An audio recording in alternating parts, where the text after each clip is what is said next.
All right, good evening, everyone. I'm Russ. Mark. And this is a Spirited Endeavor Christmas edition. Christmas edition, yeah, absolutely. And we didn't wear any ugly Christmas sweaters or anything like that because we're not trying to, get our followers. Yeah. We want followers. We want followers. We want don't followers. Run people off. Yeah. So, what we're going to do on this one, it's going to be kind of a special one because we got a few out here that we're going to talk about that really would be great gifts for Scotch lovers out there or people looking to get into it at different price points. Yep.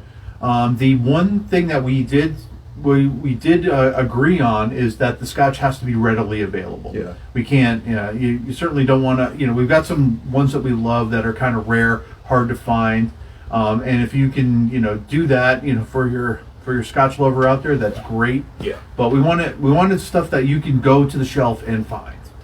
And so we got some really good ones tonight. You want to take us through? Yeah, absolutely. So we have the famous Grouse Ruby Cask coming in. This is the first time you're seeing this on one of these episodes. So this is a blended Scotch. It non-age statement comes in at $25 and is 40% ABV. What's interesting about it, it is aged in ex-bourbon and port casks, so it's a little bit more complex than what you typically get out of a blended Scotch. Next on the list is Bruichladdich, the classic Laddie, and of course you've seen this one multiple times on these episodes. This one is from Bruichladdich, of course. It is an Islay single malt. We rated this one a 5. And it deserved every bit of that. Non-age statement goes for $60 and it's 50% ABV. Next up is our Lagavulin. This is also an Islay. This one's 16-year Islay single malt. We rated this one a 5 as well.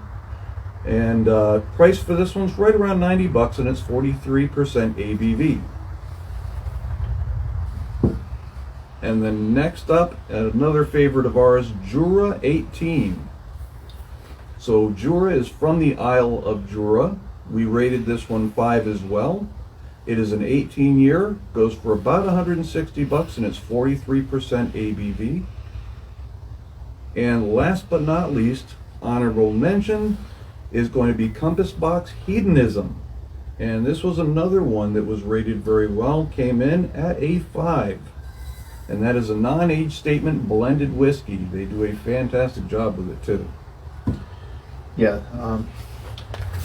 So we've got a pretty good, pretty good lineup. Now there's one that we don't have here, and that is the famous Grouse. But this one is the Naked Grouse, and the Naked Grouse was a blended malt instead of a blended Scotch like the Ruby Cask. And that one we've done 2 reviews on it, and both times we gave it 4s. It runs $35. It's a non-age statement blended malt, and it is absolutely fantastic. A stunning whiskey, which is exactly why we don't have any with us. Yeah, for sure. We drank it all. Well, I mean, we drank some of it, and then we put some of it in the barrel. Yes. So that one's going to come back around in a slightly different form. Yeah. So again, the Naked Grouse, that one is ex-bourbon and sherry. A really nice mix of the two. It's not too heavy-handed on the sherry, but very accessible again at $35. Oh, fabulous! I mean, these are all great scotches. Certainly, the price points on them are, you can come in anywhere. Mm-hmm. This certainly isn't the end-all be-all of Scotch, but these are just some of our favorites that we've come upon that we would absolutely recommend to anyone. They're good examples from each of the regions or distilleries. We've got the Lagavulin is really the only one that is an Islay peat monster of sorts, and I wouldn't call it a peat monster, but it definitely has that Islay quality to it, the briny, salty, peaty, smoky type thing. But then we have, the Bruichladdich, which is a completely different animal entirely. Yeah, which is smooth, and that one, that's not peated. There's no smoke in that. It's very fruit forward. It's but it's not a vanilla bomb either, which is it's just a pleasant sipper. At $60, the amount of complexity that you get out of that bottle is just insane. Every time we try it, and especially, as we've gotten a little lower into the bottle, Yeah. the oxygen has gotten to it a little bit more, and it just continues to just surprise us and bring new flavors forward. Yep. And then, as I mentioned, the Ruby cask from the famous grouse, that is seriously attainable. You can find it pretty much anywhere. And again, for a blended Scotch, the complexity that's brought, especially at that price from a blended Scotch, that's going up against Johnny Walker and stuff of that nature. And I'd put this well above that any day of the week. If you're looking to expand your horizons, I think that's a really good entry point at a good price. Yeah, and that one had really great tasting points to it too. Yeah. That one was like candy like. We tasted one last time. That really had like a grape Jolly Rancher flavor, and this has a lot of those same characteristics. Agreed. It has that, especially on the back end, it was very candy like and sweet, and a little bit of barrel spice going in there too. But that was sort of more toward the middle of the swallow rather than all the way in the back of the palate. And it's not harsh by any stretch of the imagination. It's still smooth. It's what you would expect out of a blend, but again, with just a little bit more complexity going on and perhaps a little bit different flavor profile than what you might be used to. Yeah, that one surprised me, and for something that was $25, Can't go wrong with it. I'm going to keep a bottle of that in my bar. That's a no-brainer right there. That's a good one. Yeah, that's for those special occasions like Tuesday. Yeah, yeah, absolutely. And the Jura 18, I think that one's always going to hold a place in my heart, fond memories of that one. Yeah, you may have to go behind the counter, of your local liquor store for that, but there are plenty of those out there. Yeah. And the what's really nice about the Juras too is they're up and coming.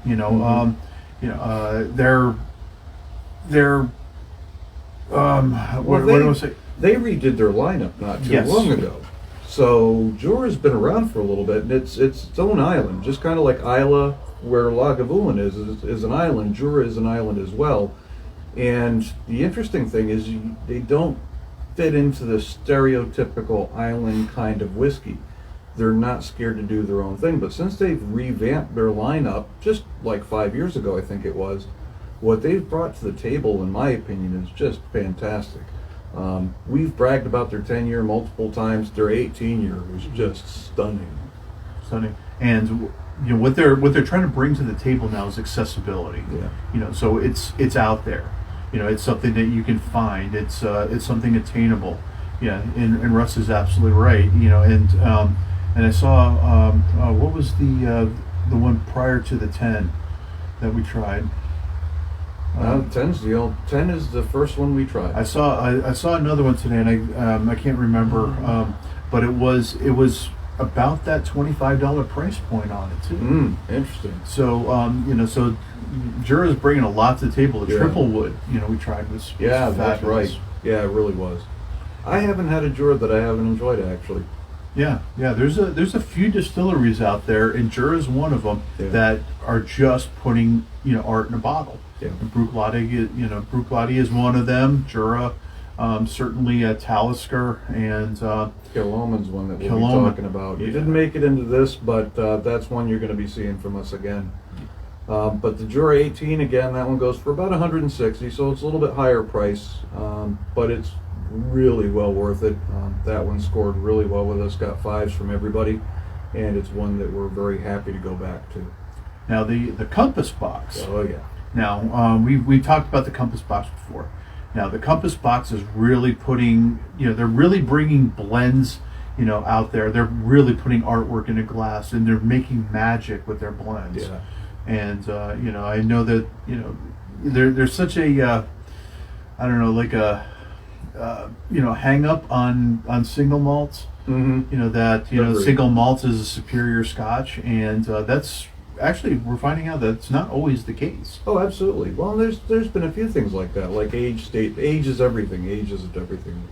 And yeah, single malt isn't everything. Blended malts can be fantastic. Blended Scotch can be really good as well, and Compass Box is proof of that. Yeah, what's interesting is all the scotches that we have in there, only 2 of them have age statements. That's right. And 2 of them are blends. So, yeah. So, you want to try a couple of these? Yeah. Of course. Where do you want to start? I'm going to go with the famous grouse, All right. I think. Let's do this.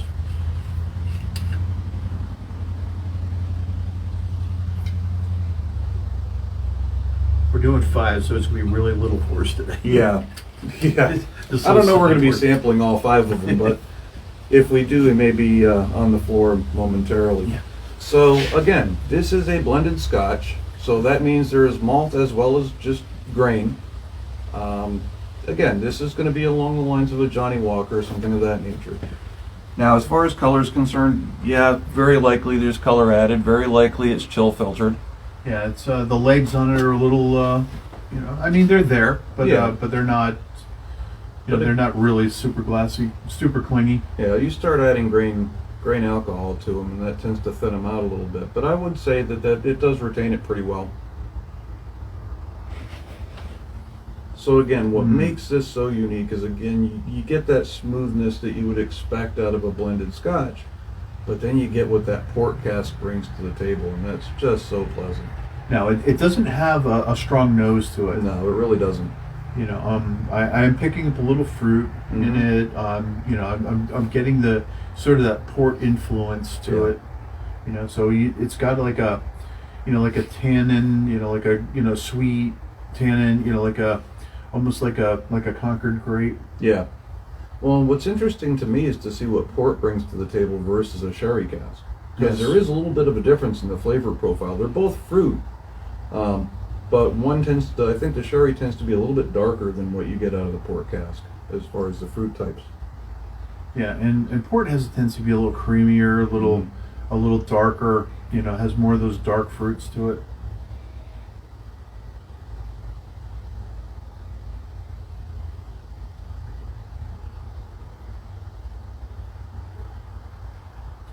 Nice little bit of barrel spice.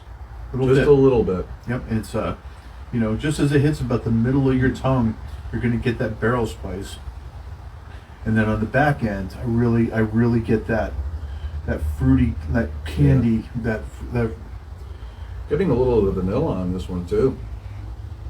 yeah. Didn't the first time around, but I'm picking up on it a I'm bit kind more of this getting a time. little bit of that. But that's the nice thing about this. It's not boring. Excuse me. But for something that's $25 a bottle, Oh, there's a yeah. lot to play with here. Oh, absolutely. Well, and again, the famous grouse is the same distillery that came out with the naked grouse that we like so Oh, much. And the naked grouse, again, is a blended malt. This is a blended scotch, different animal. But again, similar flavor profile, even though this isn't all malts. Good bang for the buck on that one. Really is.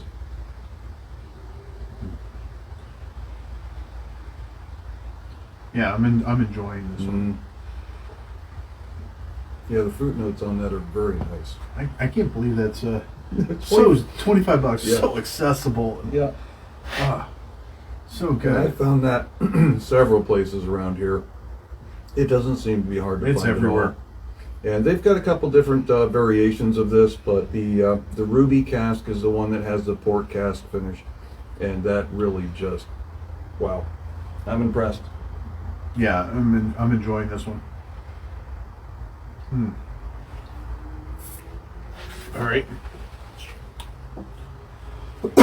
I think we'll skip the brew clodic. Yeah, we've done that We've done bazillions of yeah, times. we've done it a bazillion times. So we're just gonna move on. I think the Lagavulin probably demands a little bit of attention. I'd be up for that. Okay. So that is going to be totally different end of the spectrum. Not really going to be much in the way of fruit, but again, being an Isla, and this is your stereotypical Isla, perhaps one of the better examples out there. It's refined, it's well-rounded, but it's got that briny seaside aspect to it. A little medicinal. Some of this stuff probably doesn't sound that appealing to hear about it, but when you actually experience it, it really And you're is getting just It's groundbreaking. Yeah, you're getting the flavors, and what you're trying to do is you're trying to break them down into, what does this remind you of? And this really, always brought like the salted ham to the table. It's it's got that that barbecue. I know this is made for winter. Yeah, this is made for this time of year. This has got the flavors and the aroma that's going to stand up on a cold day. One of my favorites to sip in front of a fire. Oh God, it's absolutely amazing. And right off the side. All I get right on is that it's like a fire in the fireplace. It's like being alongside the ocean at a bonfire. Yes, you're getting that salty, you're briny, but you're also getting that smoke and that earthiness. Yeah, and look, this isn't going to be everybody's cup of tea. It's polarizing for a lot of folks, but for me, it's what kind of flipped the switch and really got me into this whiskey journey. And maybe you're one of those people. If you get a chance to try a dram, or at a local bar or something like that, they happen to have some, give it a shot, see what you think. Again, not going to be for everybody, but those people that it'll hook some folks. Yeah, certainly if you're bringing someone into Scotch, this is probably not the one to start them off with, but certainly someone who loves Scotch would probably really just dig this. Absolutely.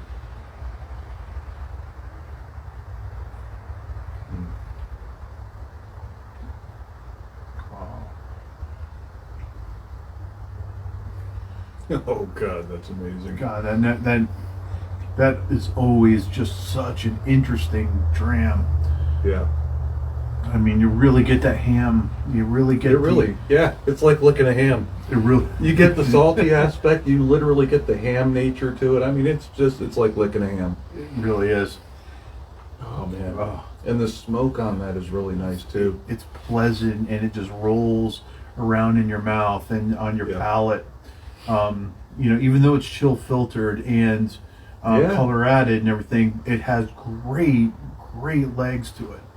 Yeah. It really feels good, and it really hangs out. It lingers. It lingers in your mouth. Yeah.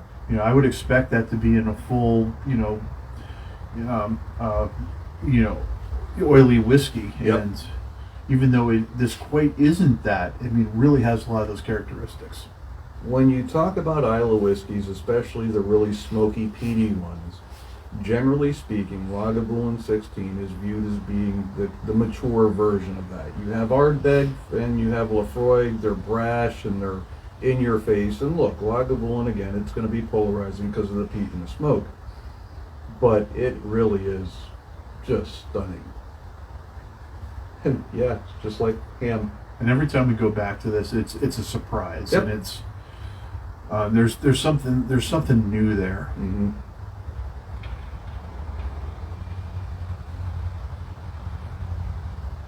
So yeah, licking a ham, oceanside, at a bonfire. At a bonfire. There you go. I think that pretty much sums it up. If you like all those things, you got it. Yeah. We got the whiskey for you. It really is good though. That's never let me down.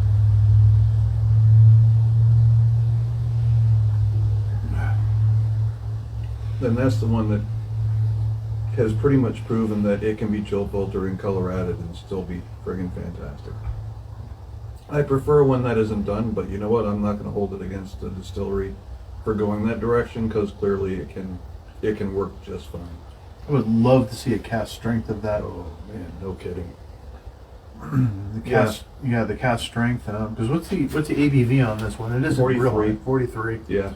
Yeah. It is 43 on that one. I'd like to see a cask strength on that as well.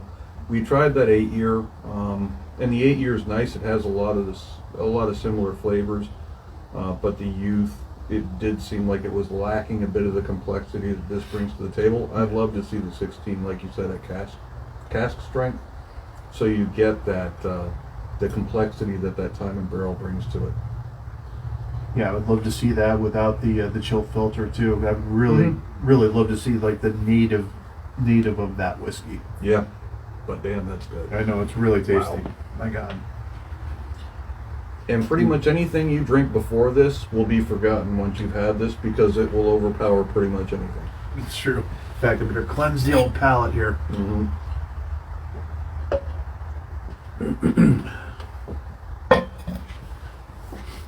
Jura. Yes, All right, Jura. we've got to do Jura. I'm down with that. It's been a little bit. And hi to Carrie Schmidt and the gang. Thanks for joining us and bringing friends. Hopefully you're enjoying an evening of whiskey. We certainly are. Some really good ones. Yeah, it really is. Now the Jura is beautiful. I mean, it is a dark amber Yeah. color. There's a lot going on in this whiskey. Yeah, it really is a beautiful whiskey.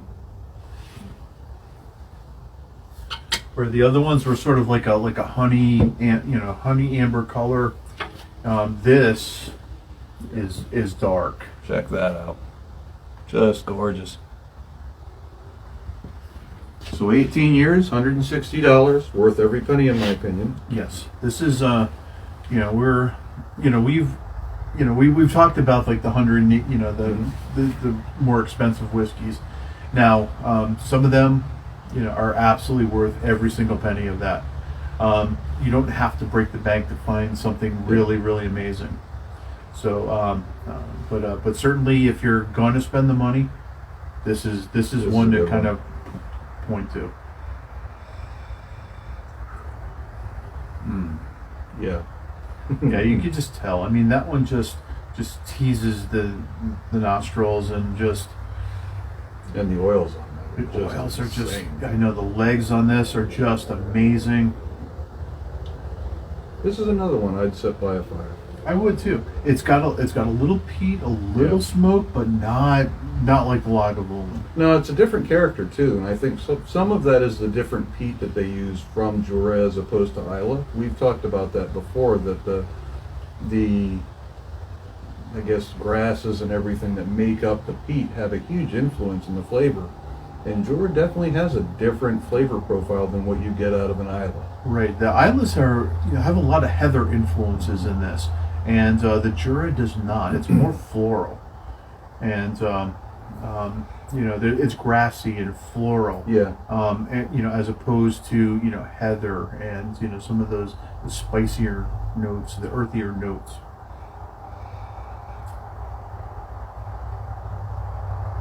Man, yeah. Yeah. Down the hatch? I'm just salivating right now, sir.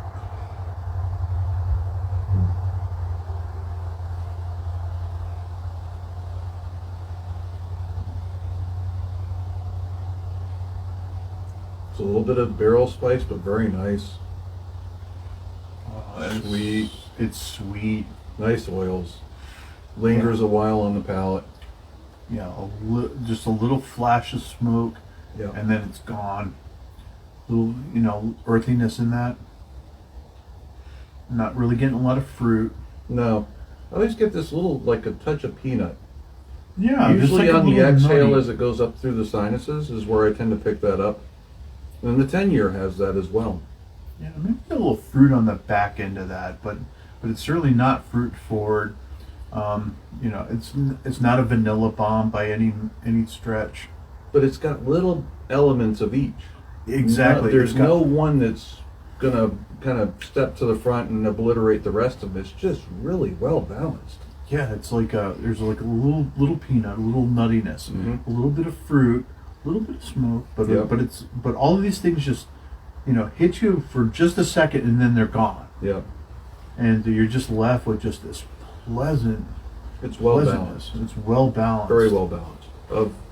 Of the ones we've tried, I'd say this is probably one of the better balanced whiskeys out there where you don't have flavors competing with one another. They all work really well together. Yeah, it's like it's like like popcorn going off. It's like boom, yeah, boom, Yep. boom, yeah. I got this flavor, this flavor, this flavor, this flavor.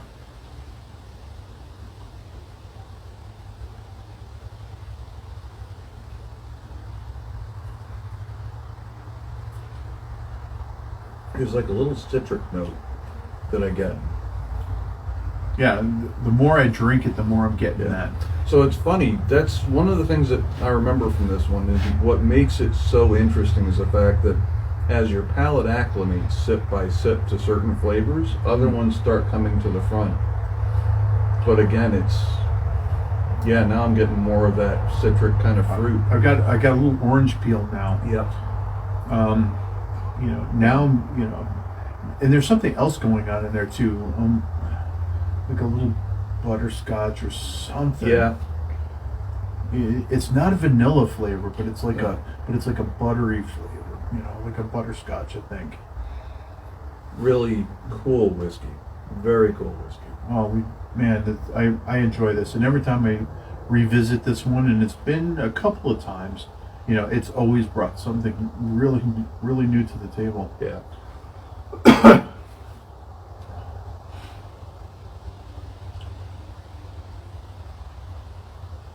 Yeah. Again, good bang for the buck. You talk price, yeah, 160 may seem steep, but man, they deliver. Yeah, if you're looking to, if there's one out there, and it's someone you really love, and someone really digs this, and they're into it, Like yourself. yeah, like yourself. I mean, It happens. yeah. There's, if you're sitting there with a 160 bucks in your pocket, this is probably where Yeah, you wouldn't be disappointed in this one. Yeah. This isn't one to, don't tie one on to this. This is a nice sipper on occasion where you can take the time to appreciate it, because this one is definitely worthy of the time to just sit there, chill out, and enjoy a really good quality whiskey. Mm. Yeah, that's just, every time. Every time. Fantastic. Yeah. Yeah, there's such, really, there's such great whiskeys out there. Yeah. Especially if you can get past the Johnny Walkers and everything, which a lot of folks who are, into whiskeys kind of gravitate to, and we're not shitting on any of that. Yeah, definitely. For sure. Because, any whiskey you're drinking, the way you like it is certainly where we want to, if it brings you joy, then by all means, go for it. But it's nice to expand your horizons a little bit and see what else is available out there. Like, again, the famous Grouse Ruby Cask, I've said it several times, but, if you can get your hands on that, compare that to a Johnny Walker and see what you think. Compare the Brooklady to a Glenlivet and see what you think. There is so much out there, and you don't have to break the bank to get it, but hey, if you've got the money to spend, a Lagavulin 16 at about 90 to 100 is a fantastic place to go. The Jura 18 is just stunning. It is stunning, and certainly distilleries like Highland Park. Mm-hmm. They put out just amazing whiskeys, and their 12-year-old is really accessible. That was what, 40? Like yeah, 40, it's like 45, 45 bucks. Yeah, Yeah. Maybe 50 depending on Just where a you go. slight amount of peat and smoke, Yeah, but some nice, just well balanced too. Again, especially for that price range and at that age. but the other ones that they brought to the table, like the Valkyrie and the Walnut, Valknut, and certainly the 18-year-old. We rated those really, really high, and there's so much to explore there. Yeah, that brings up a good point. We have some honorable mentions here. So the Jura 18 ended up being our selection because, number one, it's $160 and it received 5s from us previously. But that said, Deanston 18-year was also rated at 5s. It just tends to be a little bit more at about 170, 180 ballpark. The Compass Box Hedonism, which we're about to discuss, is another one. Just fantastic. In the similar price range, but again, received 5s from us. Highland Park 18 Viking Pride, fantastic whiskey. Similar price range, again, received 5s from us. And then Talisker 18, which, that was another really good one. Yeah, 5s, similar price range. Yeah, absolutely. But, even with the Talisker 18 and the Highland Park 18, you don't have to necessarily go with the 18s in order to find just amazing. Because we just had the Talisker 10. The And Talisker that 10 was fantastic. So good. Although that one's becoming hard to find, which is a little disappointing. But the Talisker Storm is still readily available, and that's also a really good price point. I think that one's about $50. Yeah, and it brings some of the same things to the table. Doesn't have quite the complexity, but it's a really nice, again, island-type whiskey with some of those smoky, briny notes to it. Perhaps not as intense as some, like an Ardbeg or a Lafroig, but really nice. It's one I've got on the shelf, and it's one that I enjoy regularly, especially this time of year. Absolutely. All right. Well, let's talk about the hedonism. All right. Let's talk about it over a glass. I think that's a fine idea. So Now- again, Compass Box specializes in blends, although they've done some other stuff. Yeah, we have a single malt Yeah. that was done by them, which is a Legends and a Myths and Legends version of it, which was super good. But you know what I found just recently? I was over at Turtle Creek, and they had a little 3-pack of 50 milliliter bottles, Oh, that's right. and it had the Peat Monster. It had about three of the Yeah, 'cause whiskeys. they've in done there. a bunch. They've done quite a few. Yeah, they really have, and that was a great find. So, and that was 30 bucks, 39, maybe it was $39 for the little 3-pack, but it gave you 3 very, very different Yeah. Compass Boxes. Now, Compass Box, it's blends. I mean, they're all blends, and they're not all blends, but they're mostly blends. It's worthy. And they're really putting magic in a bottle. I probably said that previously, But it's true. but it's true. It really is. I mean, they're very unique in the industry. I would say that they're a bit of a maverick, just because of the guy that started this company basically worked at some of the big distilleries and decided, you know what, I think I can do something a little bit better. He worked at a distillery that produced blends and thought that blends could be something more, and apparently, based on their product with Compass Box, he was right. So that's a very light, lemony, Yeah. honey color.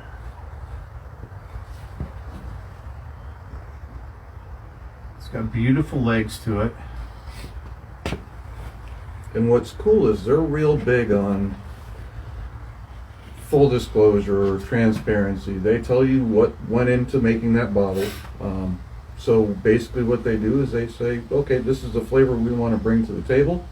And they start mixing until they get to that point. And then they will, again, full disclosure, tell you exactly what they're using to get to that point. Well, I'll tell you what. Man, Ooh. if you ever get a chance to try a Compass Box, no bowl, whether it's this one or any other one, you're not going to go wrong. Exactly. I mean, and they have $30 bottles of a really, really great whiskey. Yep. They've got some very smoky stuff. They've got some stuff that isn't smoky. This one itself is just It's amazing. sweet. It's sweet. It's This was the Twinkie. yeah. This was the Twinkie. Yeah. This was the vanilla sponge cake, creamy, vanilla-y. Yep. No, it really is something else. Yeah. This was the Twinkie in the glass. Yeah, if you want to treat yourself, pick up a Compass Box. You're going to be thrilled. It's really unique.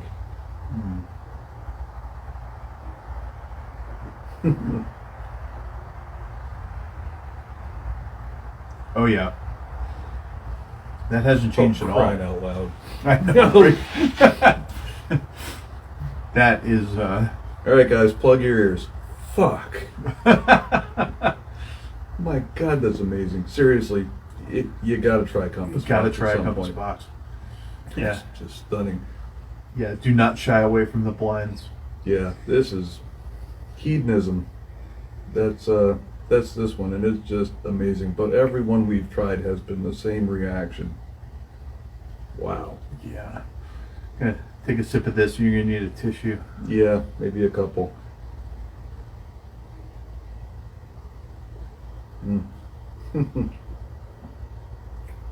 Man, that is so. Crying out loud. That's just amazing.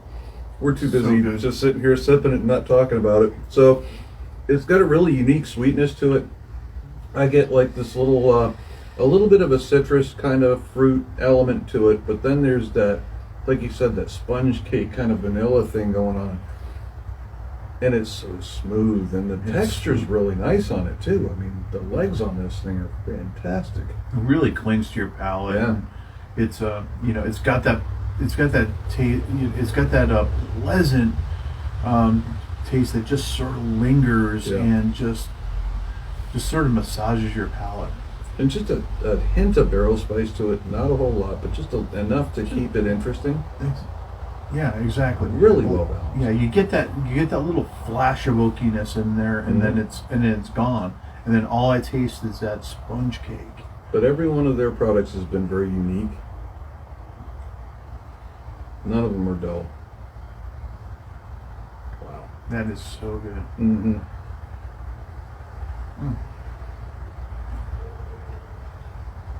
You know, I will say that what we have on the table now really describes our journey very well. We've kind of gone from one end of the spectrum to the other.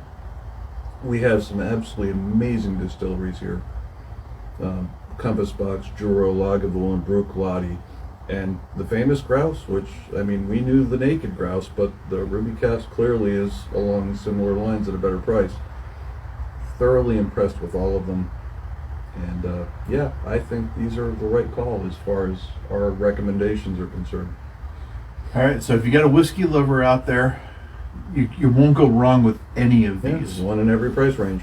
Absolutely. And yeah, I think every one of these would be a hit. Yeah, fun. Yeah, I enjoyed the hell out of that, man. It was nice kind of reminiscing over some of these because it's been a little bit since we had some. Yeah, we've been kind of sort of doing a little world exploration here lately, and we're actually going to get into some American stuff here pretty soon. Yeah. But man, it was nice kind of revisiting some old friends here. Well, and it's nice knowing that what you tasted and your experience the previous time still holds true. Which that to me is really cool. Yeah, absolutely. Okay, well, next show, we're going around the world again, aren't we? We're going around the world. Yeah, we're going to actually visit some Vikings. So we've got some Scandinavian whiskeys coming up. Mm-hmm. One from Finland, one from Sweden. We're probably going to throw in a Highland Park just because. Why not? We have one that I've been holding on to called the Magnus, and I think that one's gonna join the show. It fits. Yeah, it fits with all of that too. So so I'm really excited about that one. So I think that's our next week's show. I'm looking forward to that one. I am too. I'm really curious what they have to offer. All right, guys. All right. Well, thank you. This was an amazing episode, and hopefully we gave you some gift ideas. And like I said, hey, buy yourself a gift. Absolutely. Take care, guys. Thanks for joining. Thank you. All right. Good night.